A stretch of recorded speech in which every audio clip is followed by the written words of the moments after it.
بسم اللہ الرحمن الرحیم۔ سبسکرائب کیجئے daily life tips YouTube channel کو اور ساتھ میں گھنٹی کو بھی دبا دیں۔ بے شک جو کسی کا بھلا کرتا ہے اللہ پاک اس کا بھلا فرماتے ہیں۔ آج کی ویڈیو نوجوان بہن بھائیوں اور غیر شادی شدہ افراد کے لیے بہت ہی خاص ہے۔ اگر آپ پسند کی شادی کرنا چاہتے ہیں تو ایک بار اس وظیفے کو آزما کر دیکھیں۔ آپ کی پسند کی شادی کی راہ میں حائل تمام رکاوٹیں اللہ تعالیٰ کے حکم سے دور ہو جائیں گی اور آپ کی شادی اسی سے ہوگی جس سے آپ چاہیں گے۔ اللہ پاک کی پاک کلام میں بڑی طاقت ہے اور ہر مسئلے کا حل موجود ہے۔ آپ نے بس پختہ یقین کے ساتھ اس وظیفے کو کرنا ہے۔ انشاءاللہ اللہ پاک اپنا خصوصی کرم فرمائیں گے۔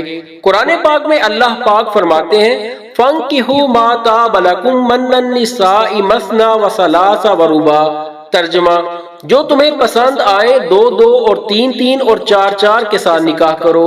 قرآن نے پسند کی شادی کا حکم دے کر مرد و زن پر احسان عظیم کیا، مگر ہمارے معاشرے میں پسند یا ناپسند لڑکے لڑکی کی نہیں صرف ماں باپ کی دیکھی جاتی ہے، اور رضامندی پوچھی بھی جائے تو زیادہ تر لڑکے سے پوچھی جاتی ہے، جبکہ لڑکی کو اس کا حق نہیں دیا جاتا۔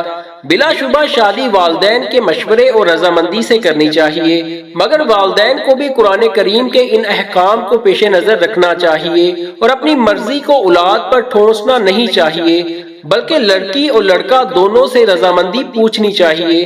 نبی اکرم صلی اللہ علیہ وسلم کا فرمان ہے دو محبت کرنے والوں کے لیے ہم نکاح کی مثل کچھ نہیں دیکھتے۔ اپنی مرضی کی شادی کرنے کے لیے نماز فجر یا عشاء کے بعد پہلا کلمہ لا الہ الا اللہ محمد الرسول اللہ کو 300 مرتبہ پڑھیں اور درمیان میں 11 بار درود ابراہیمی بھی پڑھا جائے۔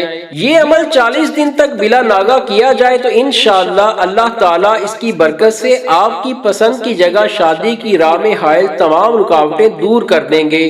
دوستو ویڈیو پسند آئے تو لائک کر دیجئے گا۔ ایسی ہی ویڈیوز روزانہ دیکھنے کے لیے ہمارے چینل کو بھی سبسکرائب کر دیجئے گا۔ دعاؤں میں یاد رکھیے گا۔ خدا حافظ۔